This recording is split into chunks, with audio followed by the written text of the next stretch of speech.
Hey guys, welcome back to episode 2 of my tour around Tyumen. Now today I'm going to show you a very modern part of the city.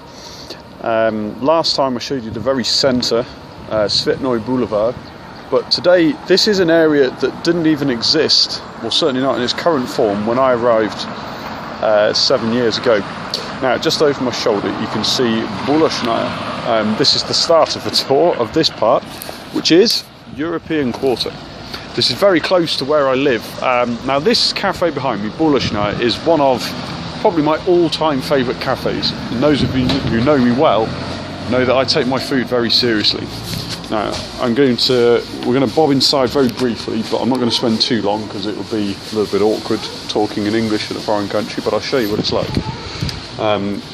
So basically they have pastries, they have their own bakery, all that type of bread there. It's the best fresh bread in Tyumen.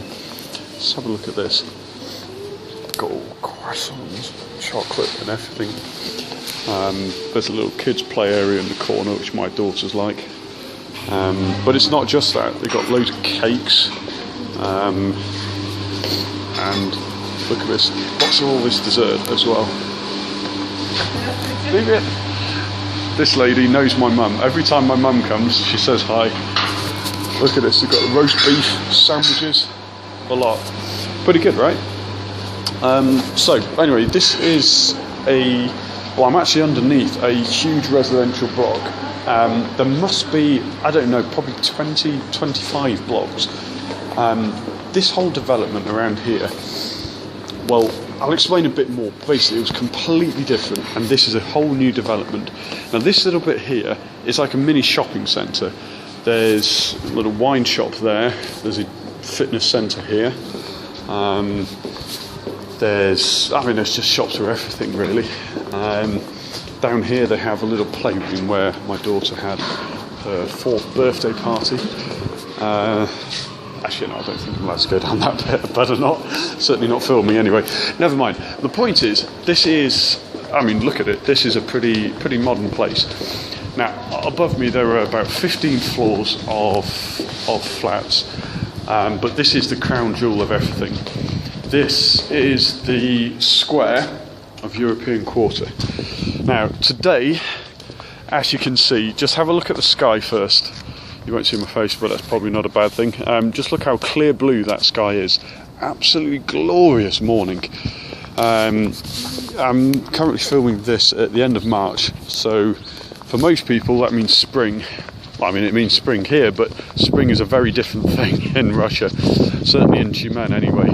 This is when the snow melts and it is fairly gross on the floor, but fortunately they have cleared the square. Now, I'm going to try and give you an idea of what this square looks like by turning around, but I don't want the sun to get in the way. Anyhow, let's have a look.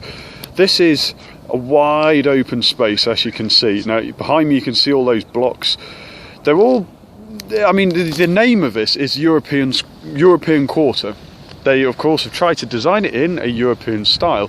And there are so many people in this city, somewhere around 800,000. And virtually everybody lives in a flat. I guess that's not entirely different to a lot of countries around Europe, but a lot of the flats were built in the last 50 years or so. This town exploded in size due to, mostly the oil and gas industry. What most people will know around the world is Russia is one of the main oil and gas producers, but what almost nobody will know is that this city, Tyumen, is in fact the capital of oil and gas. Most of the oil and gas companies have at least some oil fields in this region. Tyumen Oblast is in fact the biggest region in Russia. There are 91 regions and Tyumen Oblast is the biggest, Tyumen being the capital of it. And because of the oil industry, just so many cities, and Tyumen in particular, just absolutely exploded.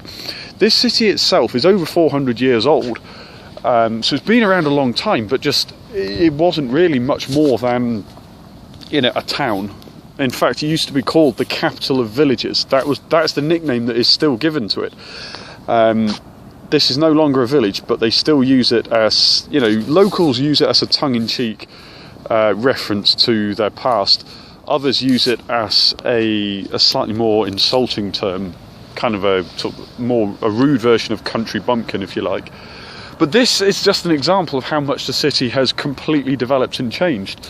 Now, the reason why I'm showing you this place, European Quarter, there are other developments like this in the city, but I believe this is the largest of its kind.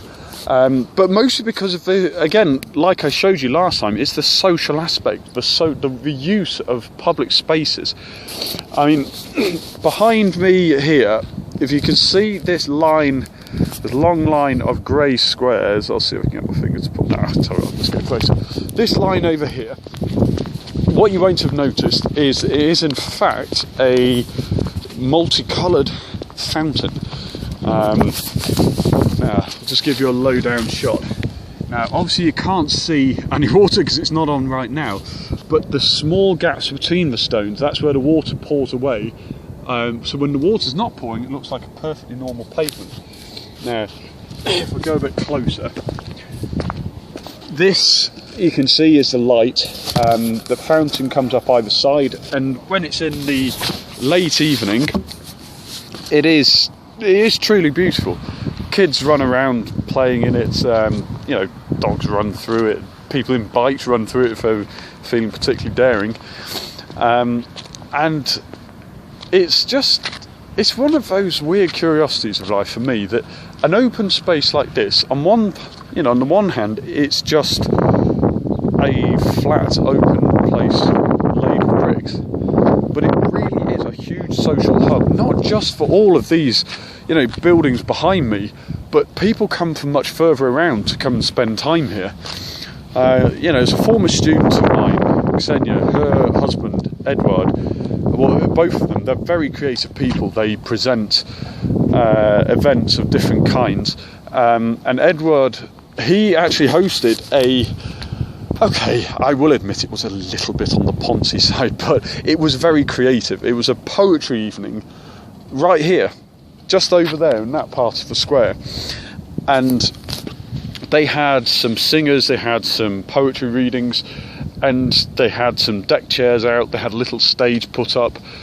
In the summer there is always some sort of a kids entertainer with loudspeakers playing games. You know, there are even Jed Moroz, Father Christmas, comes to visit, and the kids come here and they get presents off him. It's just such a nice place to come, so open, and I actually like the view as well. Okay, if I turn around, you will see lots of cranes behind me, over my shoulder there. You can see the building cranes there, right? Hold on, go on, let's get my finger on the right. There we go, I've worked out where the camera is. But if you see, that is the cityscape right across the river. And best of all, you get an unobstructed view of the sky through that gap there. So European Quarter is not just for the people who live in the square, in the different little streets. And I'm going to move on a little bit to show you a bit more of the streets, but I'm going to go first over here to show you the winter area. I said winter area, it's just changed out of all recognition. But you get an idea of what this square is like. Now, like I mentioned earlier, this area has changed out of all recognition since I arrived. When I got here 7 years ago, this whole area was full of the sort of wooden houses you would stereotypically think of when you think of Siberia. Half of them were sinking into the ground in one corner. They were all made of wood, all what we would call bungalows in England, one-storey buildings, not really kept in the best condition. And I mean, look, I have to mention it because it's relevant to what I'm saying here. The people who lived in these houses had become their own sort of community, and it wasn't the safest place to be. And of course, guess what Muggins here did in his first week? He went for a walk, thought, oh, those wooden houses look quite interesting. I went for a wander, looking about as foreign as you possibly could, taking pictures and whatnot, and actually I was fine, but I was lucky, apparently. All of those houses were razed to the ground. I don't know exactly where the people were relocated to, but I have to be honest, I hope as long as they are provided with the right homes and everything, of course, it is a much more attractive place to look at. Now, there's social reasons for it. I'm not gonna defend it. I admit my views may not be perfect, but I have to say this is a very, very good effort what they've come up with so far. Bear in mind, literally all of those tall buildings you can see behind me, all have come up in the last 6 years. Absolute maximum they've been there. I'm just going to show you briefly. Now, this area behind you, it may not look particularly spectacular, but what you might be able to make out is some wooden ramps, some mounds of soil. Now, actually, I should have come here about a month ago, because there was, in the far corner, they built a huge mound of snow, and people actually, little kids were learning to ski on it. It was only, they say about 20 metres long, but it's another example of being creative, using the space well. So, yeah, like I say, they've got a wide open space there, and I actually thought it was going to be used for another block of flats, but it looks like they're going to keep it, as in some it has grass, so they'll have sports and different activities for people to do.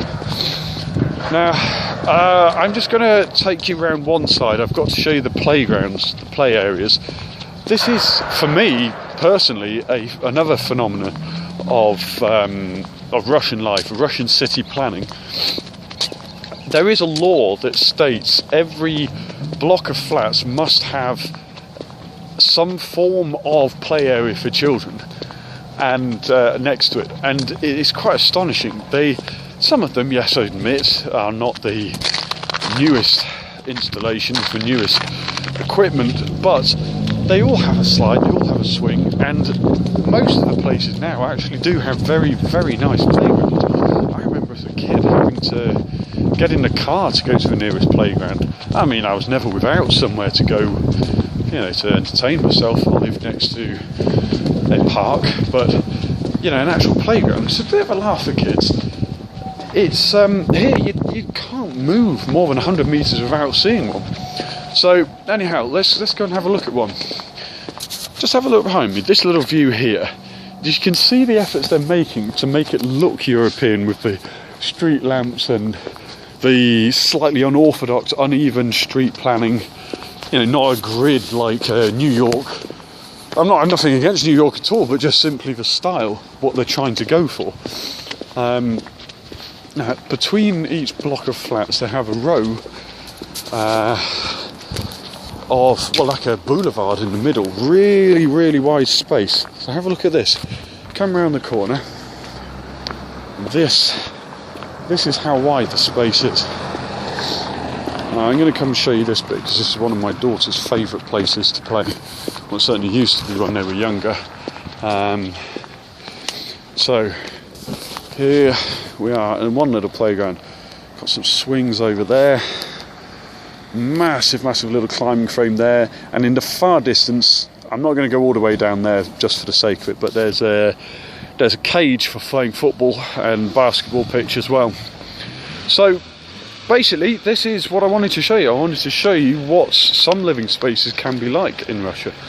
Now, another time, I'm going to show you a completely different side of living. I'm going to show you a bit of a special treat, really. My wife's grandmother's house, which is actually not too far from here, but it looks like a different world away. She lives in what most people would say looks like a dacha, a country house, wooden bungalow out in the village, but in fact it is just on the fringes of the city. Anyhow, guys, I hope you enjoyed this. This is my second edition of my tour of Tyumen. This is the European quarter. I will be back soon with more videos to show you more parts of the city. But guys, look, what I want to do with all of these videos, I want to show you a part of Russia, a part of Siberia, that is not exactly how the stereotypes lead you to believe. This is a wonderful country and wonderful people, and I just want to share a bit of that with you. So I hope you've enjoyed. If you have, please like this and share it with anybody else. Bye bye.